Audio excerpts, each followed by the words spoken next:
सभी का अभिनंदन और स्वागत। हमारे पास मीडिया डिक्शनरी से अंकित तिवारी जी कुछ बातचीत करने के लिए आए। उनके कुछ सवाल थे, उन सवालों का जवाब मेरा जो अनुभव, मेरा जो अल्प ज्ञान है उसके अनुसार मैं दे रहा हूँ। उन्होंने पूछा कि हिंदी पत्रकारिता और हिंदी की साहित्यिक पत्रकारिता, तो हिंदी पत्रकारिता और हिंदी की साहित्यिक पत्रकारिता में निश्चित रूप से जो पहले ऊर्जावान समय था उसमें निश्चित गिरावट आई है। अब ये हो गया, पहले ये हुआ करता था 90 के दशक तक था कि हर मीडिया में एक साहित्यिक बीट हुआ करती थी और वो साहित्यिक बीट को जो संभालता था उसको साहित्य के बारे में पूरा ज्ञान नहीं तो साहित्य का ABCD उसको ज़रूर मालूम होता था। आज स्थिति ये हो गई है कि साहित्यिक खबरों के लिए अलग से बीट नहीं बनती। कोई भी बीट धारक को कोई साहित्यिक गतिविधियाँ हुई तो वहाँ उसको भेज दिया जाता है। उसका कारण यही है कि साहित्यिक समझ लोगों में अब वो नहीं रही और उसका मूल कारण ये है कि हिंदी पत्रकारिता अंग्रेजी पत्रकारिता में कुछ हैं कि वहाँ दक्ष लोग हैं, लेकिन वहाँ भी ये स्थित है कि हिंदी और अंग्रेजी दोनों पत्रकारिता में प्रायः कुंठित लोग पहुँच रहे हैं। कुंठित लोगों से मेरा अभिप्राय ये है, जैसे आप IAS PCS की तैयारी कर रहे हैं, वहाँ आपका नहीं हुआ तो बड़े बड़े चैनलों पे, बड़े बड़े अखबारों में उनको अच्छे वेतनमान पे मिल जाता है और अखबार का जो मूल स्वर है वो है ड्राफ्टिंग। और चूंकि जो आदमी IAS PCS की तैयारी कर रहा है तो उसको ड्राफ्टिंग में तो माहिर होगा ही, थोड़ा सा उसको दिशा देनी रहती है और वो अपना, बहुत से वकील लोग भी इसमें आ गए हैं।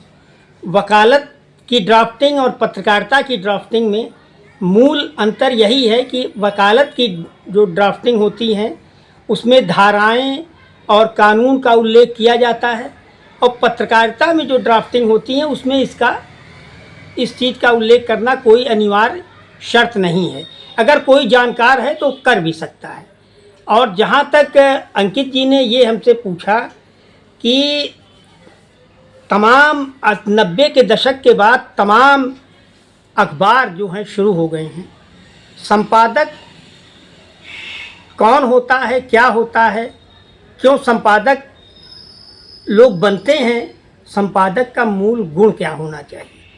मेरे हिसाब से संपादक का मूल गुण यही है कि संपादक वही व्यक्ति होता है जो दूसरे की प्रतिभा का पूरा निकलवा ले। अगर आप दूसरे की प्रतिभा का पूरा निकलवा लिए तो वही संपादक श्रेष्ठ माना जाता है। संपादक पुरोधा महावीर प्रसाद द्विवेदी जो सरस्वती पत्रिका का संपादन करते थे, उनके साथ ये गुण था, इसीलिए उनको संपादक पुरोधा कहा जाता था कि जिसकी रचना उनको जम जाती थी, जिसके विचार उनको जम जाते थे, वो उनके विचारों को उसका पुनर्लेखन करवाते थे और उस रचना को छापते थे और उस रचनाकार को उसका श्रेय देते थे, उसको पारिश्रमिक भी देते थे। आज के समय में इस दिशा में काफ़ी गिरावट आई है और ये गिरावट का कारण जो मानवीय दृष्टि से जो मानवता का ह्रास हो रहा है चारों तरफ, उसका भी कारण है। आज हर व्यक्ति अपने को अपडेट करना चाहता है। फेसबुक का ज़माना है, लोग अपना फेस देखना चाहते हैं और अपना ही फेस दिखाना चाहते हैं। तो इसी फेस देखना और दिखाने में ही मेरी बात स्पष्ट हो जाती है कि मूल रूप से आजकल लोग अपने को संवारने में लग गए हैं और अपने को निखारने में लग गए हैं।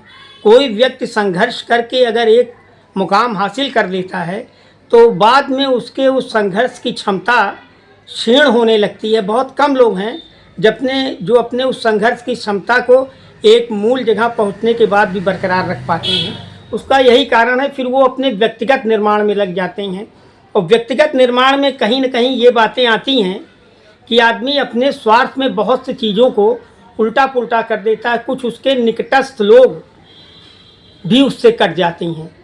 और मेरा ये मानना है कि पत्रकारिता हो या जीवन जीने की शैली हो, दोनों में आपका एक मार्ग निश्चित होना चाहिए।